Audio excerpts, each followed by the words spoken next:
करो ना। हेलो, अस्सलाम वालेकुम।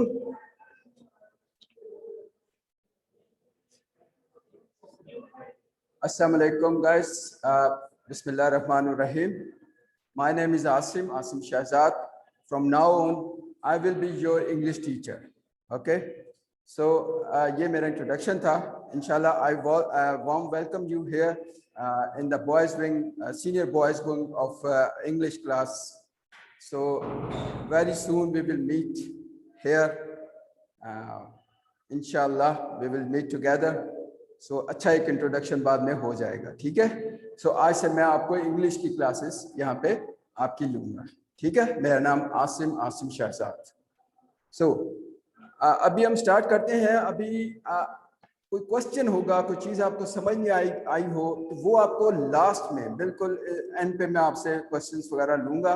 अभी आपसे क्वेश्चंस ले लूँगा। अभी माइक आपकी जो है ना वो म्यूट किया हुआ है हमने, ठीक है। सो अभी हम क्लास शुरू करेंगे।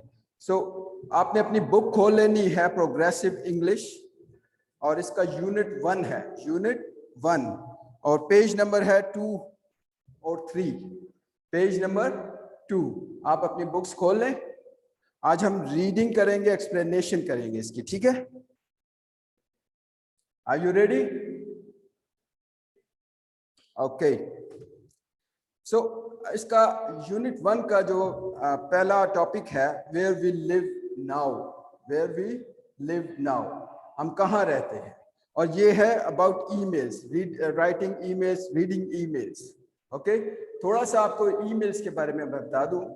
Emails is a digital form of letter. Digital form of letter.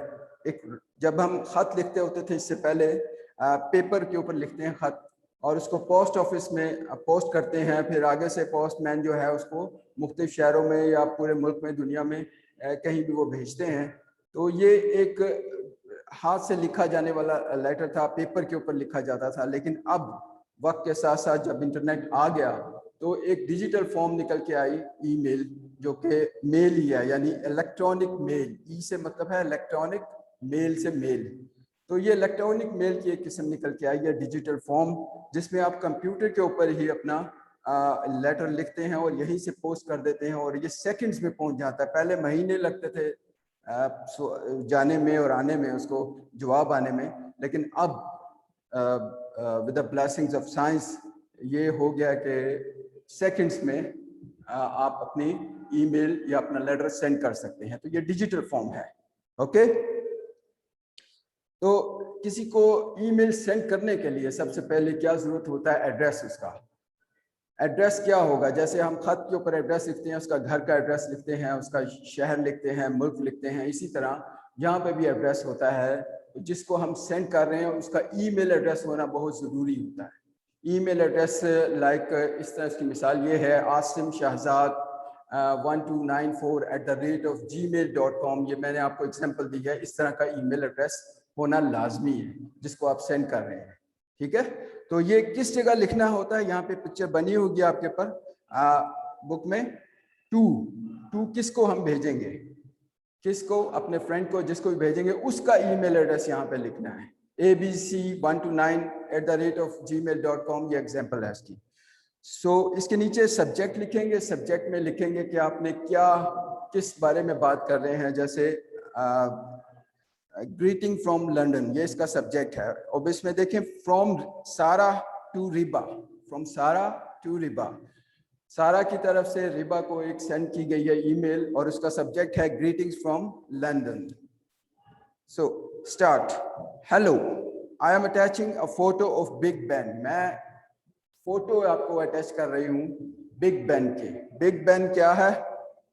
The famous clock of the house on the houses of parliament in our capital city London.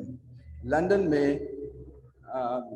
England का जो दारुल खिलाफा है, कैपिटल है, उसको लंदन बोलते हैं, ठीक है। एक एंशियंट सिटी है, बहुत पुराना सिटी है, बहुत हिस्टोरिक प्लेस है, देखने वाला है।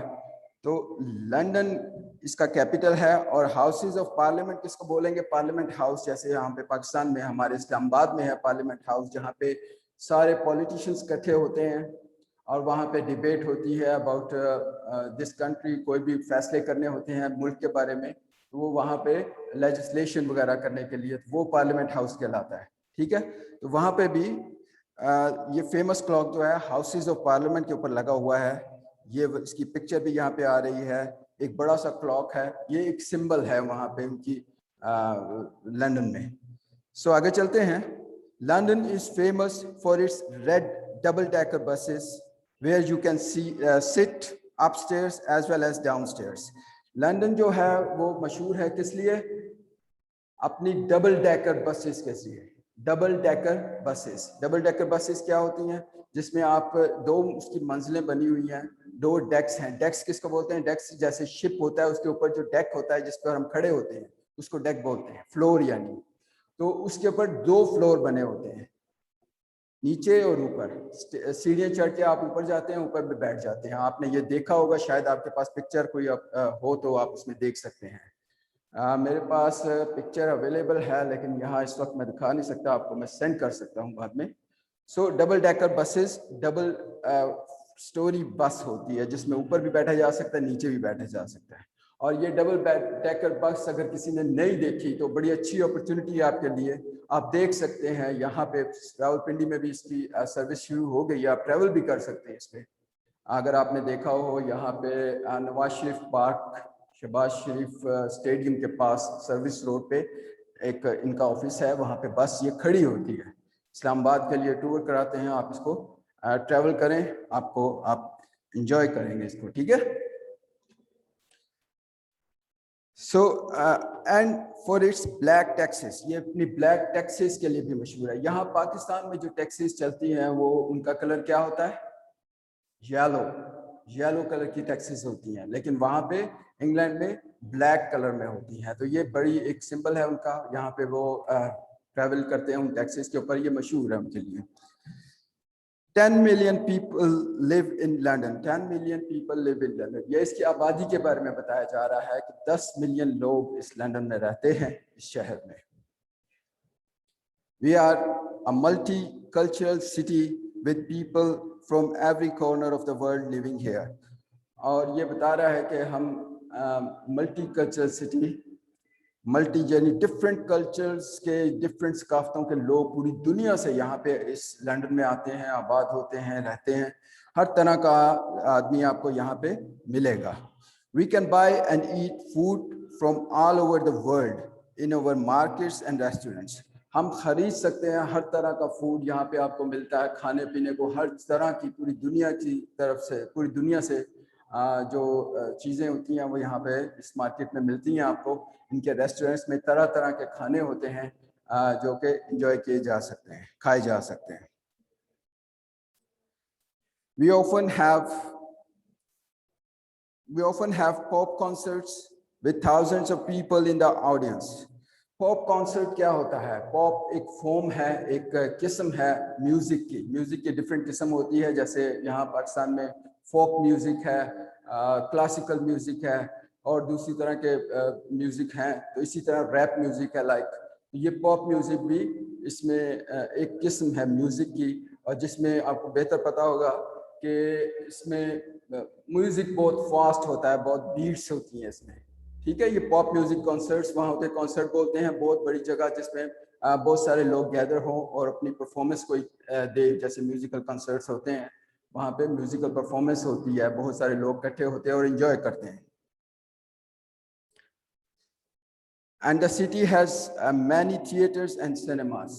यहाँ पे बहुत सारे थिएटर और सिनेमा होते हैं। थिएटर वो होता है जहाँ पे ड्रामा वगैरह लगता है, परफॉर्म होती है लाइव परफॉर्मेंस। सिनेमा वो होता है जिसमें एक मूवी बनी हुई है पहले पास्ट में और उसको चलाया जाता है। थिएटर और सिनेमाज में थोड़ा सा ट्रिवियल सा डिफरेंस है। सो वहाँ पे बहुत सारे थिएटर्स भी हैं और सिनेमाज भी हैं जहाँ पे आप जा सकते हैं। नेक्स्ट पैराग्राफ है, London has a world famous art galleries and museums. अब आर्ट गैलरी और म्यूजियम, आर्ट गैलरी किसको बोलते हैं? किसी को मालूम है? आर्ट गैलरी वो जगह जहाँ पे अपना आर्टिस्ट अपना आर्ट वर्क ला के रखते हैं। ऐसे एक बड़ी सी हॉल होता है, उसमें दीवारें होती हैं, दीवारों पे अपनी पेंटिंग्स लगाई जाती हैं और उसमें अपना आर्ट वर्क डिस्प्ले किया जाता है और लोग आके वहाँ पे देखते हैं, किस्म का म्यूजियम भी हुआ, आर्ट म्यूजियम, ठीक है। और म्यूजियम भी है, हिस्टोरिकल म्यूजियम होते हैं, जैसे कि आप म्यूजियम में आपने देखा होगा, आप गए होंगे, विजिट किया होगा म्यूजियम, तो वहाँ पे हिस्टोरिकल चीज़ें रखी जाती हैं, बहुत सारी हिस्ट्री के बारे में बताया जाता है। तो ये आर्ट गैलरीज और म्यूजियम्स भी वहाँ पे बहुत ज़्यादा हैं। And many historical monuments, monument बोलते हैं तारीखी जगह, मॉन्यूमेंट तारीखी जगह, आप इसको अंडरलाइन कर लें अपनी बुक पे। मॉन्यूमेंट किसको बोलते हैं? तारीखी जगह, एक हिस्टोरिकल प्लेस। जैसे यहाँ पे पाकिस्तान में मॉन्यूमेंट क्या होगा? पुराना वो किला लाहौर फोर्ट, आपने देखा भी होगा या तस्वीरों में देखा होगा। लाहौर फोर्ट एक मॉन्यूमेंट है, ये पाकिस्तान का हिस्टोरिकल प्लेस है, जहाँ पे जिसके बारे में पहले बादशाह वहाँ पे रहते थे और वो अपना लाइफ वहाँ गुजारते थे। तो ये हिस्टोरिकल प्लेस को मॉन्यूमेंट हम बोलेंगे। तो इसमें बहुत सारी तारीखी जगह हैं, such as Nelson's column in Trafalgar square. Trafalgar square में नेल्सन्स कॉलम है एक मशहूर जगह, तो ये भी हिस्टोरिकल प्लेस है। We have the river Thames. River Thames बहुत मशहूर है इसमें, इंग्लैंड में, लंदन में, इसके लंदन की तरफ, लंदन में के साइड पे रिवर थेम्स है पुराना, with its many historical bridges. इसमें बहुत सारे ब्रिजेस हैं, हिस्टोरिकल ब्रिजेस भी हैं। And winding through the city, ये बिल्कुल सिटी के साथ साथ ऐसे ट्रेवल करता है वो रिवर जो है। और आपने वो ब्रिज देखा होगा जो कि ऐसे बीच में से पार्ट हो जाता है, ऐसे खुल जाता है और बंद हो जाता है, लंदन ब्रिज बड़ा मशहूर है। तो ये इतने सारे ब्रिजेस वहाँ पे ऑलरेडी मौजूद हैं। And we have beautiful green parks and gardens where we can relax beside lake और अ पॉन्ड।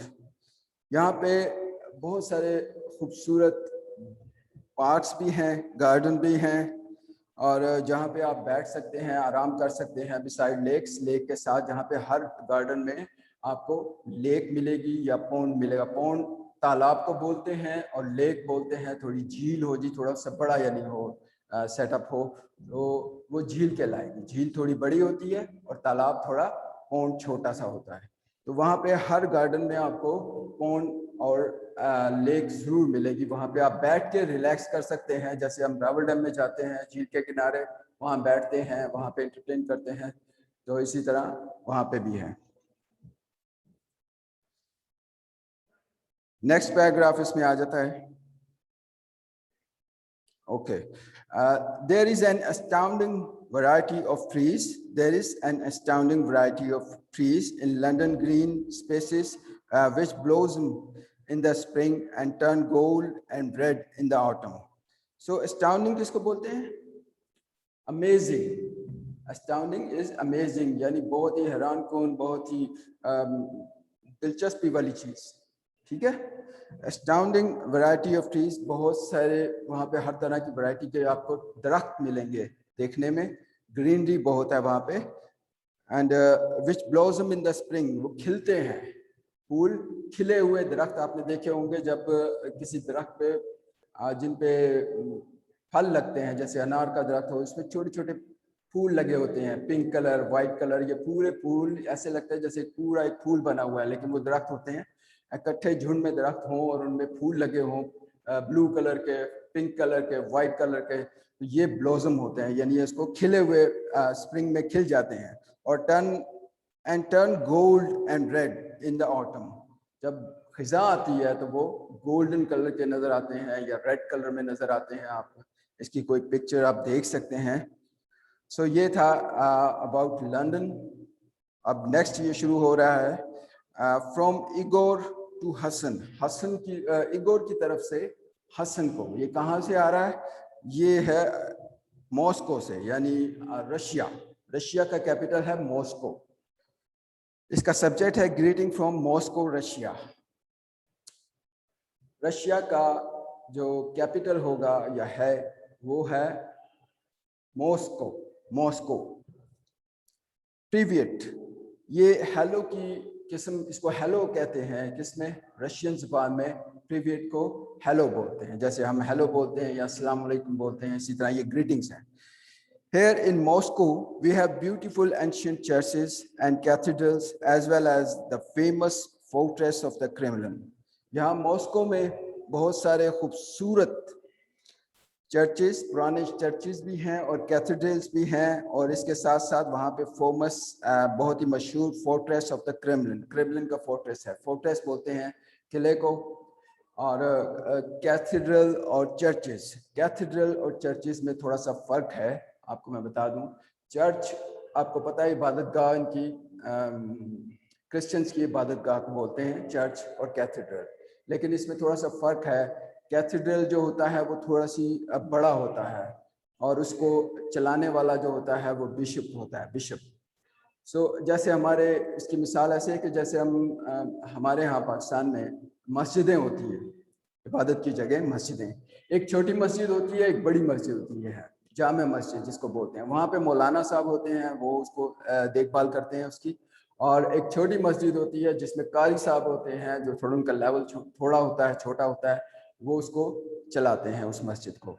तो मौलाना और बिशप, सॉरी, कारी साहब इसको चलाते हैं। जैसे इसी तरह कैथेड्रल में बिशप होता है, जो बड़ा पादरी होता है उसको बिशप बोलते हैं, वो चलाता है।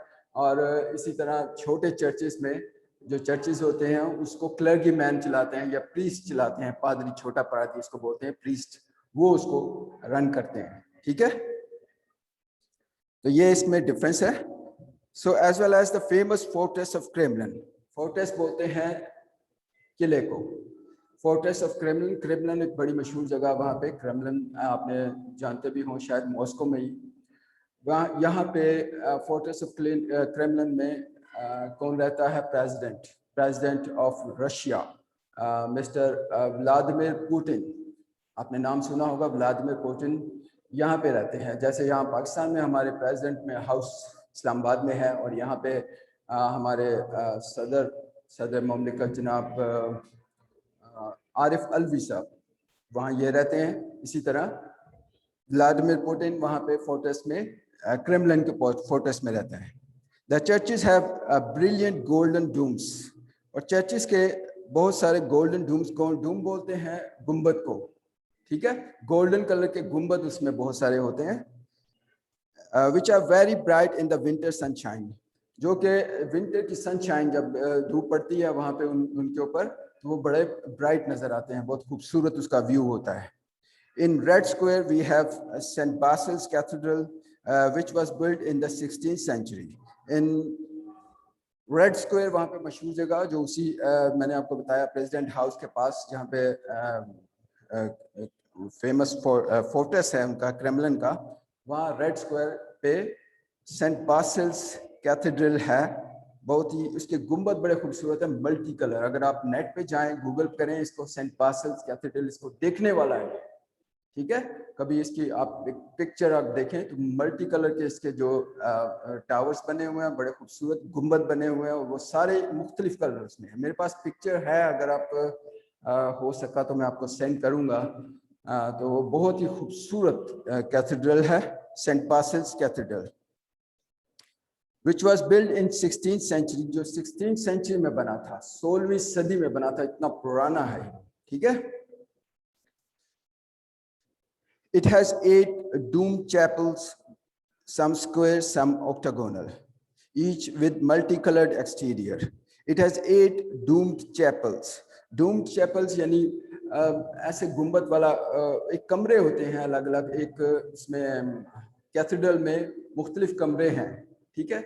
उस चर्च में मुख्तलिफ कमरे हैं, इबादत के लिए अलग अलग कमरे हैं, और वो उनके ऊपर छत पे डूम बना हुआ है बहुत बड़ा सा। इसके 8 डूम वाले कमरे हैं, यानी इस कैथेड्रल के 8 कमरे हैं, जिनके ऊपर एक बड़ा डूम बना होता है, एक गुंबद बना होता है, कुछ स्क्वायर शेप में है और कुछ ऑक्टागोनल। ऑक्टागोनल 8 डायरेक्शन, 8 एंगल्स वाला, 8 एंगल्स वाला डूम है वहाँ पे। Each with multi coloured exterior, इसमें बताया मल्टी कलर, मुख्तलिफ कलर्स का, जैसे मैंने आपको पहले बताया कि ये मुख्तलिफ कलर्स के एक्सटीरियर होते हैं, बाहर से ये बहुत मुख्तलिफ कलर के गुंबद बने हैं, बहुत ही खूबसूरत पिक्चर इसकी आपको मिल सकती है। It is a wonderful site, ये बहुत ही खूबसूरत, बहुत ही देखने वाली दिलचस्प साइट है। We have world famous art galleries where you can see beautiful Russian portraits. We have world famous art galleries, यहाँ पे आर्ट गैलरीज हैं, इसके बारे में आपको बता चुका हूँ आर्ट गैलरी क्या होती है। यहाँ पे जो पेंटर्स हैं अपना अपना जो आर्ट वर्क है वो लगाते हैं और लोग उसको आकर देखते हैं। Where we can see beautiful Russian portraits, paintings जहाँ देखी जा सकती है, पोर्ट्रेट पेंटिंग को बोलते हैं। एंड लैंडस्केप्स, लैंडस्केप्स ये होता है कि features of the land, it tells you about the features of the land, यानी एक लैंडस्केप ऐसे होगा जैसे एक जंगल की तस्वीर है जिसमें बहुत सारे दरख्त लगे हुए हैं और घास है, फूल हैं, ये लैंडस्केप कहलाता है। ठीक है, जो बहुत एक एरिया को कवर करता हो, जिसमें पिक्चर ऐसी हो जिसमें ज्यादा एरिया को कवर करे, वो लैंडस्केप कहलाएगा। with their characteristics of with their characteristic birch trees, birch trees एक किस्म है दरख्त की, birch trees एक दरख्त की किस्म है जिसकी छाल से प्लाईवुड बनता है। प्लाईवुड लकड़ी होती है छोटी सी जो इस्तेमाल होती है टेबल्स बनाने में, और उसमें एक प्लाईवुड इसमें इसकी छाल से जो ऊपर की लेयर होती है उसमें प्लाईवुड बनता है और इसकी लकड़ी से फर्नीचर भी बनता है। ठीक है, birch trees। In winter, it is many degree below in Moscow. It is many degree below zero in Moscow. जब मॉस्को में विंटर में जो है ना, जो दर्जा हरारत है बिल्कुल जीरो पे चला जाता है, बहुत जीरो से भी नीचे चला जाता है, वहाँ बहुत सर्दी होती है, आप जानते भी होंगे इस बारे में। We have deep snow for months and the Moskva river freezes over. वो वहाँ पे कई महीनों तक बहुत गहरी स्नो पड़ती है और स्नो वहाँ रहती है, स्नो रशिया में। और मॉस्कवा रिवर वहाँ पे जो है रशिया में, मॉस्को में मॉस्कवा रिवर है जो बिल्कुल उसके सामने से गुजरता है, जहाँ पे प्रेसिडेंट रहते हैं रेड स्क्वायर में। ठीक है, तो ये बिल्कुल फ्रीज हो जाता है। ये the worst time is at the end of the winter, यहाँ पे जो मुश्किल टाइम होता है जब सर्दियाँ ख़त्म हो रही होती हैं, तो ये वर्स्ट टाइम होता है, पीक पे होती है सर्दी, यहाँ पे बहुत बर्फ़ होती है। when the snow starts to melt, जो स्नो जो है मेल्ट होना शुरू हो जाती है। and we have to walk through deep wet dirty brown slush for several weeks, कई हफ्तों तक हमें उसके ऊपर ही वॉक करनी पड़ती है। जैसे स्लश बोलते हैं, एक मेल्टिंग जो मेल्ट हो रही होती है, बर्फ जो पड़ी होती है, बर्फ मेल्ट हो रही होती है, ब्राउन हो जाती है, जहाँ वो कीचड़ बन जाता है, एक किस्म का कीचड़ बन जाता है, तो उसके ऊपर चलना ज़रा मुश्किल होता है। तो वो कई हफ्तों तक वो वहाँ रहती है, तो ये बड़ा मुश्किल टाइम होता है उनके लिए गुजारा करने का। अब नेक्स्ट है from Jangbo to Asad. From Jangbo to Asad, subject है greetings from Kathmandu. Hi, here in Nepal we have Mount Everest. Here in Nepal we have Mount Everest. हमारे पास Mount Everest है यहाँ पे, नेपाल में Mount Everest है। Mount Everest आपको पता है हाईएस्ट पीक है दुनिया की, सबसे ऊंची चोटी Mount Everest कहलाती है, which in our language we call सागर माथा। सागर माथा, ये उनकी तिब्बतन ज़बान में सागर माथा, सागर बोलते हैं आसमान को, माथा बोलते हैं ये वाला जो हमारा हेड होता है, यानी हेड ऑफ द स्काई, बिल्कुल इतनी ऊंची है वो। एट 29,035 फीट इसकी हाइट जो है 29,035 फीट है। It is the highest mountain in the world, ये दुनिया में सबसे हाईएस्ट माउंटेन है। ठीक है, Many people from all over the world come to climb Mount Everest. बहुत पूरी दुनिया से लोग क्लाइंबर्स जो होते हैं, जो चोटी सर करने वाले होते हैं, उनको क्लाइंबर बोलते हैं, माउंटेनियर बोलते हैं। वो आते हैं, हर साल आते हैं और इसको कोशिश करते हैं कि इसको सर किया जा सके, माउंट एवरेस्ट को। And to walk and trek in our stunning beautiful mountains. वो यहाँ पे आके वॉक भी करते हैं, ट्रैक भी करते हैं, ट्रैकिंग होती है, उसके बेस कैंप तक जाते हैं। माउंट एवरेस्ट के बेस कैंप तक जाना भी बहुत मुश्किल काम होता है, हर कोई नहीं जा सकता। In 1953, Tenzing Norgay, a Nepalian Sherpa, became the first man with the New Zealander Edmund Hillary to reach the roof of the world, which is the mountaineer's name for the summit of Mount Everest.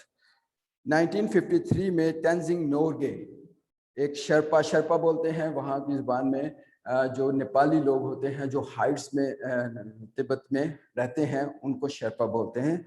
इसके साथ Edmund Hillary, जिनको बाद में sir का खिताब भी दिया गया, सर एडमंड हिलरी, जिन्होंने फर्स्ट पर्सन थे जिन्होंने इसको सर किया माउंट एवरेस्ट को। ये उनके नाम बताए हुए इन्होंने। ये पहले लोग थे जो इस समिट बोलते हैं मुहिम को, समिट ऑफ माउंट एवरेस्ट की मुहिम को इन्होंने सर किया। Last year, a local 15-year-old girl became the youngest mountaineer ever to reach the summit. पिछले साल एक यंग गर्ल 15 years की, उसने भी माउंट एवरेस्ट को सर किया। These high altitudes are too high for horses and cows. ये जो high altitudes होते हैं, altitude कहते हैं सतह समुद्र से जो ऊंचाई पे जो चीज होती है, altitude हाइट को बोलते हैं। सो ये काउस के लिए और हॉर्सेस के लिए ये मुवाफिक नहीं होता, ये वहाँ पे सूटेबल नहीं है, वो वहाँ तक नहीं जा सकते, हाई एल्टीट्यूड में रह नहीं सकते। तो फिर क्या होता है वहाँ पे? Our most precious animal is the yak, a strong, heavy, large-horned animal that likes to live at height up to 18,000 feet. 18,000 feet की बुलंदी पर एक जानवर ऐसा यूज होता है जिसको याक बोलते हैं। याक एक ऑक्स की बड़ी सी एक ऑक्स की तरह होता है और ये बहुत स्ट्रॉन्ग होता है, इसके 2 सींग, बहुत मजबूत सींग, और इसकी जो स्किन होती है बहुत हार्ड होती है, उसमें फरी स्किन होती है बनी, यानी उसके ऊपर बहुत सारे बाल होते हैं जो उसको सेव करते हैं। ठीक है, ये 18,000 फीट की बुलंदी पे होता है। The yak has long thick shaggy coat and is the size of a large ox. ठीक है, फिर ये अभी एंड हो गया है तकरीबन। इसका शैगी कोट बोलते हैं, फरी यानी बहुत ज्यादा बालों वाला, जो इसका जो स्किन जो होती है बहुत बालों वाली होती है, आप इसको पिक्चर में देख सकते हैं। It provides us food, transport, shelter and clothing, ये हर चीज हमें देता है। शेल्टर भी मिल सकता है इसमें, फूड भी होता है, ट्रांसपोर्ट भी होती है, इसको यूज करते हैं हम ट्रांसपोर्ट के लिए। ठीक है, you can you see why the Tibetan word for the yak is Nor, which means wealth? आप बताएं कि तिब्बतन वर्ड याक के लिए जो है नोर यूज होता है, जिसका मतलब है वेल्थ। ये क्यों बोला जाता है? इसीलिए कि इससे हम फूड भी हासिल कर सकते हैं, क्लोथिंग भी हासिल कर सकते हैं और बहुत सारी चीजें। बाकी इंशाल्लाह कल हम करेंगे। नेक्स्ट वाला एक पेपर रह गया हमारा पैसेज, ये इंशाल्लाह कल करेंगे। ठीक है, तो फ्रॉम नाउ ऑन हम कल मीट करेंगे। होमवर्क के लिए आप उसकी रीडिंग करें इसको दोबारा से। ठीक है, अपनी डायरी पे आप इसको लिख सकते हैं।